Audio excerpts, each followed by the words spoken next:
The old Roadside Hotel sat at the edge of a forgotten highway, a relic of a time gone by. Trees had overgrown most of the path leading to it, making it barely visible to the occasional passerby. The Victorian-style building was an architectural beauty with its carved woodwork, turrets, and balconies. But time hadn't been kind.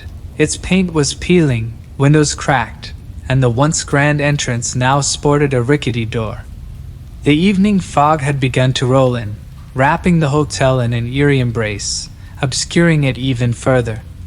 In this silent ambience, the only sound that broke the monotony was the gentle whistling of the wind, playing with the loose shutters. Every local knew to avoid the Roadside Hotel, especially when night fell. Whispers of its haunted tales passed from one generation to the next, stories of guests who checked in but never left. Sarah, looking out of her car window, gazed at the looming structure. "Are you sure this is the place, Mark?" she asked, her voice filled with apprehension. Mark, her husband, consulted the map once more. "It has to be. It's the only hotel for miles, and we need shelter for the night." Their young daughter, Lily, in the back seat, peered up with curious eyes. "It looks like a castle, Mommy." Sarah tried to muster a smile. "Yes, sweetie, a castle with lots of stories to tell." The car's headlights illuminated the entrance, casting long shadows that seemed to dance with the fog. Little did the family know that by dawn, they'd have their own story to add to the legends of the Roadside Hotel. Mark Thompson was a college history professor, passionate about discovering hidden tales from forgotten places. His round spectacles, slightly graying hair, and constant air of curiosity made him the quintessential academic. He believed that every brick, every beam, had a story to tell. Often, he'd regale his students with tales of his adventures, exploring old ruins and buildings. Sarah, his wife of 10 years, was a freelance writer with a penchant for mysteries. She had a soft face with eyes that always seemed to be observing, storing details for her next story. Her love for Mark was evident, not just in her words, but in the little things she did, the way she'd adjust his tie before a lecture, or how she'd always have a cup of tea ready when he came back from a long day. Their daughter, Lily, was the apple of their eye. At 7, she was a bundle of energy with golden locks, often lost in her world of make-believe. She had a keen imagination, perhaps a gift from her parents' professions. This trip was a treat for her, an opportunity to see a real-life castle, as she had exclaimed when they had set out. As they stepped into the dimly lit lobby of the hotel, they noticed the opulence of a bygone era. Faded wallpapers, chandeliers holding on to their last shimmer, and an old clock that ticked away, echoing in the vast emptiness. Behind the counter, an elderly woman with a tight bun and sharp eyes looked them up and down. "Room for 3?" she asked, her voice more a statement than a question. "Yes," Mark replied, trying to hide his unease. "Just for the night." She handed over an old rusty key. "Room 13, she said, pointing towards the grand staircase. "Don't wander around after dark." Sarah exchanged a glance with Mark. It wasn't a warning they were expecting, but then, the Roadside Hotel was no ordinary place. As the Thompsons made their way to room 13, they couldn't help but notice the eeriness of the hallways. The corridor lights flickered intermittently, casting irregular shadows on the walls, and creating an unsettling rhythm of light and darkness.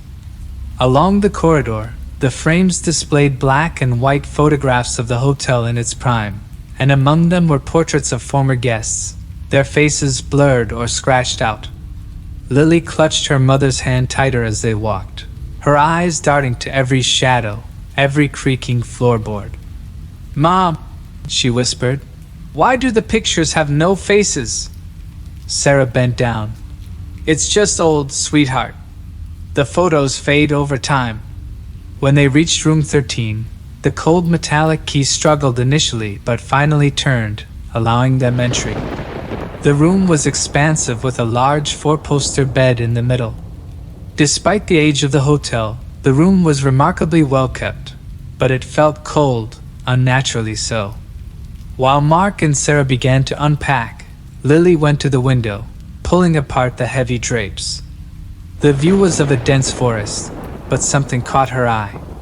"Daddy, why is that swing moving?" she asked, pointing to an old swing set in the distance, its lone swing swaying back and forth, seemingly by itself. Mark squinted to see. "It's probably just the wind, honey." But as night began to fall, peculiar things started to happen. The family could hear faint lullabies echoing in the corridors. The bathroom tap turned on by itself, and the water, instead of being clear, had a reddish hue. Sarah tried to calm her nerves. "It's an old hotel, Mark. We're bound to hear some odd noises." But Mark's historian instincts were kicking in. He recalled stories of the Roadside Hotel, tales of guests who checked in but never checked out. He remembered whispers of a tragedy, a mother and a child lost forever. As the hours passed, the odd occurrences increased. Drawers would open on their own, lights would turn off unexpectedly, and chilling drafts seemed to come from nowhere. And then, the most unnerving event of all, a soft knock on their door late at night. Mark approached cautiously, peering through the peephole, only to see the corridor empty. But when he opened the door, he found a small, worn-out teddy bear sitting on the doorstep. Lily, peeking from behind her parents, recognized the bear immediately. "It's like the one in the old photo in the hallway," she said, her voice trembling. The couple exchanged uneasy looks. It was becoming clear that the hotel, and room 13 in particular, was hiding dark secrets. As the night progressed, Mark couldn't shake off the overwhelming feeling of being watched. He tried to dismiss it as mere fatigue, but deep down, he knew something was amiss. Now and then, from the corner of his eye, he would catch fleeting movements, a silhouette, a shadow darting across the hallway. Sarah, attempting to find some comfort, decided to take a hot bath. As she relaxed into the tub, she felt a sudden drop in temperature. The steam from the hot water began to form patterns on the bathroom mirror, patterns that looked eerily like handprints. She quickly got out, her heart racing, and wiped away the mist, but the handprints were gone. Lily, trying to distract herself, decided to tune into the old radio on the bedside table. However, instead of music or chatter, all she got was static. But as she was about to turn it off, she heard a faint voice, a woman's voice, singing a melancholic lullaby.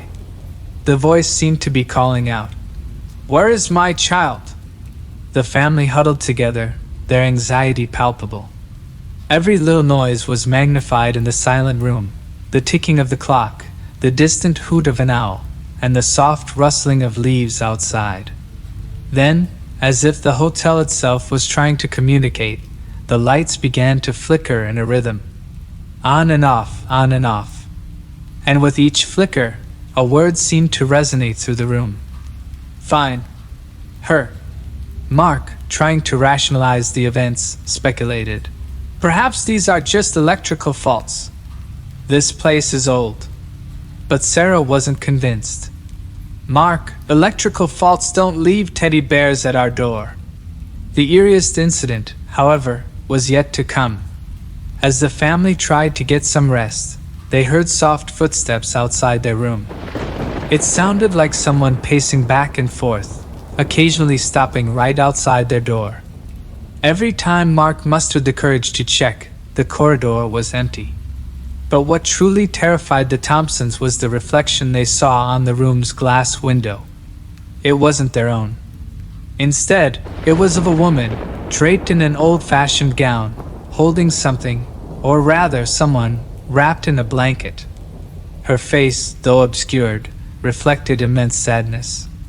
Lily, clutching her blanket, whispered, "She's looking for someone, isn't she?" The unknown elements, the handprints, the voice on the radio, the footsteps, and the reflection, each added a layer of profound mystery. The Thompsons realized they were not alone in room 13. There was someone, or something, with them, desperate to tell its story. The next morning, the sun's rays poured into the room, giving it a semblance of normalcy. Everything felt different in the daylight.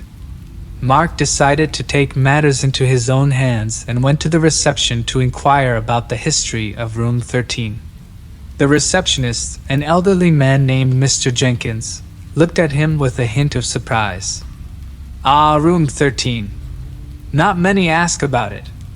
But since you're curious, it does have a story." As he began recounting the tale, Sarah, who was sitting at the breakfast table, noticed a faded photograph on the hotel's wall.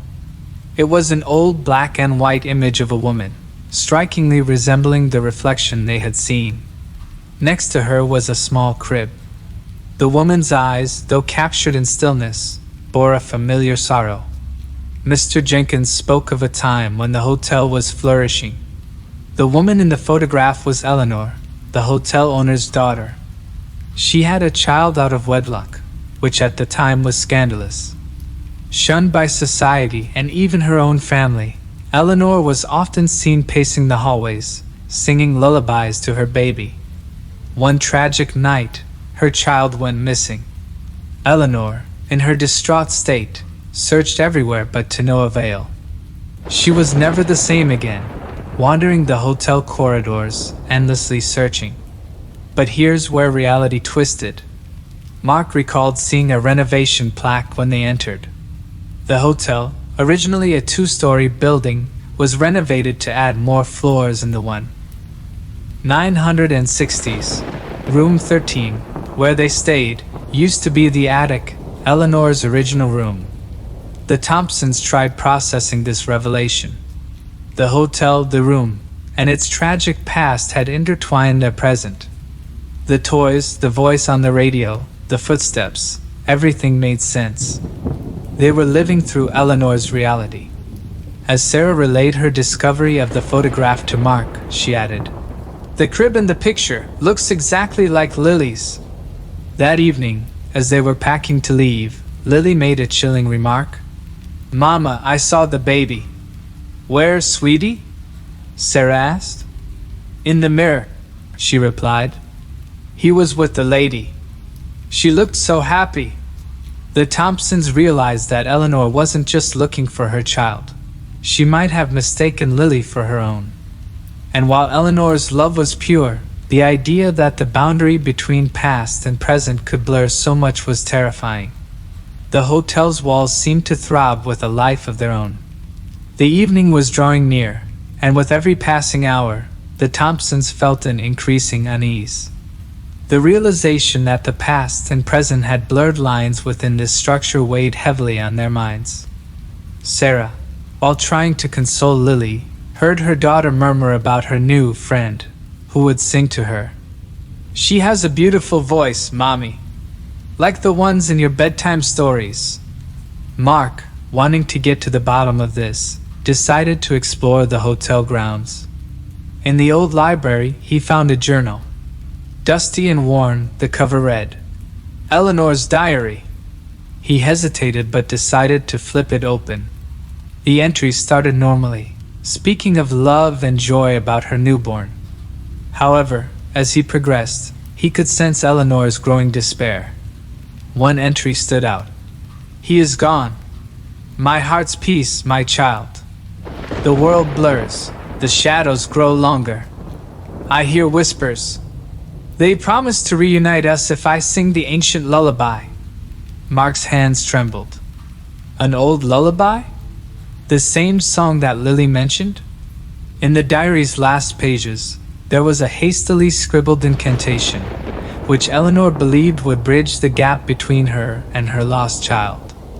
It seemed she had dabbled in the supernatural in her grief, unknowingly binding her spirit to the hotel.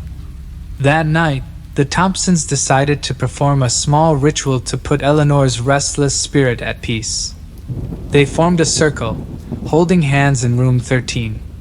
Sarah started humming a soft tune, hoping that music, The very thing that connected Eleanor to this realm would also release her.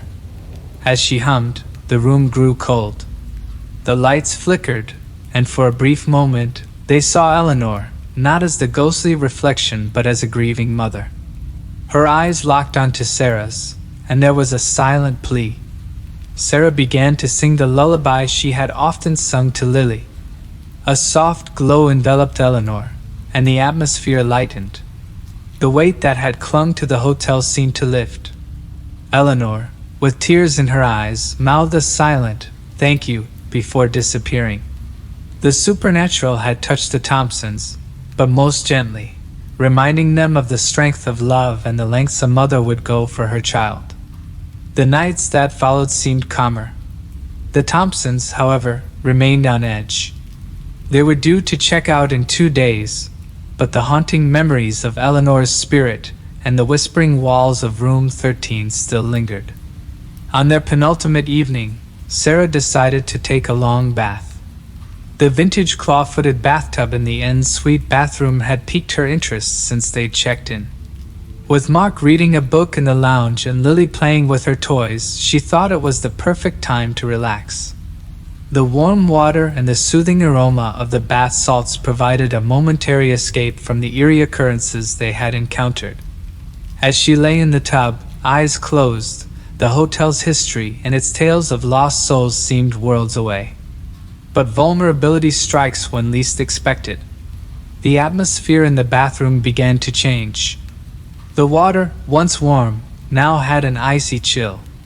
Sarah's heartbeat quickened as she felt an invisible presence. She remembered Eleanor's diary and how, in her desperation, she had tried to draw a bath and use water as a medium to communicate with the spirits. Sarah tried to sit up, but her limbs felt heavy, pinned down by an unseen force. The water around her began to ripple, creating soft whirlpools. Whispers echoed, their source indistinguishable.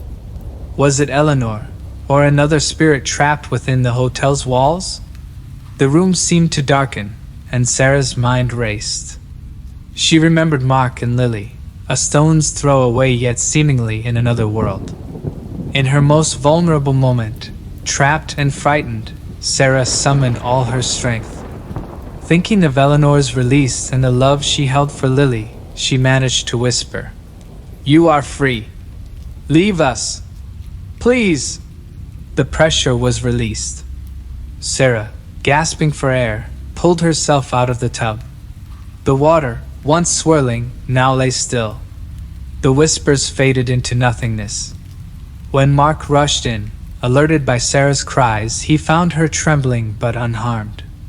The realization of how vulnerable they were, even within the confines of their room, weighed heavily on their decision to leave the hotel the next morning.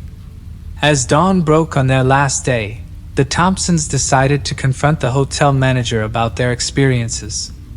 They needed answers, and a sense of closure before leaving the place forever. The manager, a middle-aged man named Mr. Sullivan, had always been courteous, but there was a depth in his eyes that hinted at untold stories. When they recounted their haunting encounters, Mr. Sullivan's face turned ashen. Taking a deep breath, he finally broke his silence. "Eleanor's story," he began, "has been intertwined with the Roadside Hotel for decades." He led them to a secluded room, a private library of sorts. Walls lined with old photographs and newspaper clippings told tales of the hotel's past.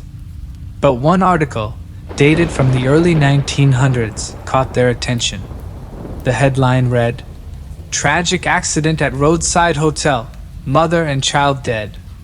Mr. Sullivan began. "Eleanor was a resident here, with her young son, Thomas. She was a kind woman, with the weight of the world on her shoulders. One fateful evening, as a storm raged outside, Eleanor and Thomas went missing. They were found the next day, lifeless, in room 13. It was ruled an accident, but whispers spread about the dark forces that reside here."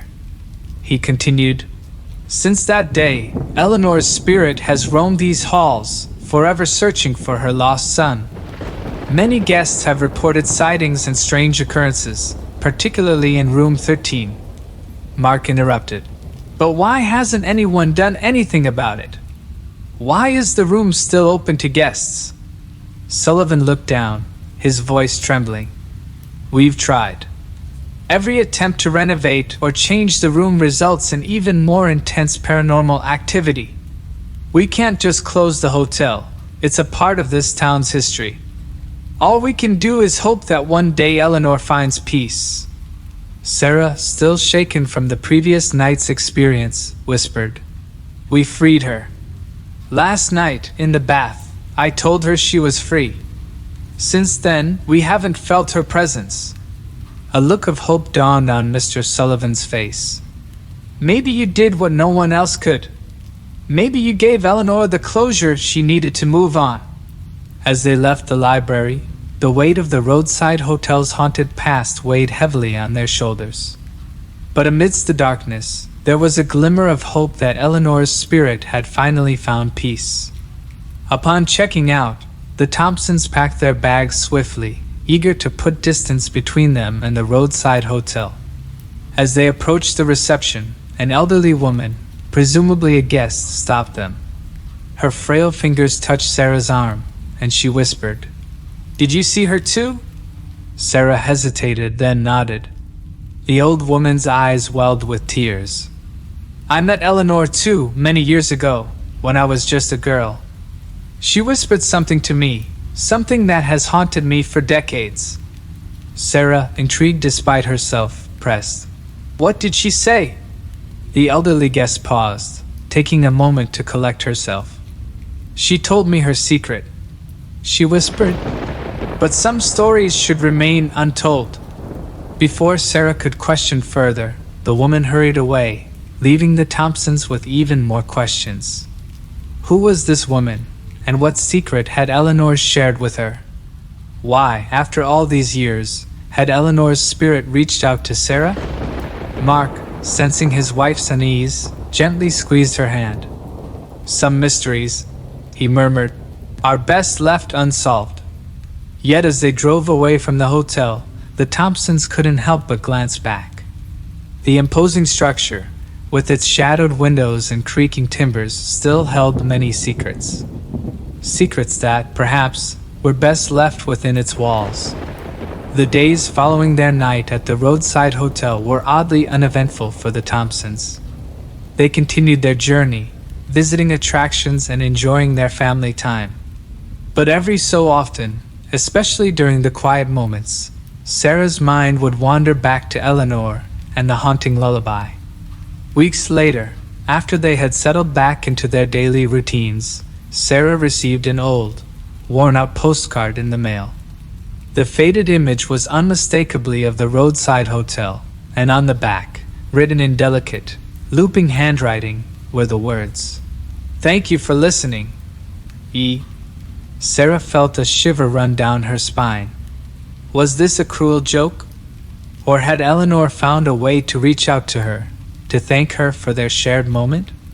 Sarah turned the postcard over and over in her hands, searching for some hidden meaning or clue.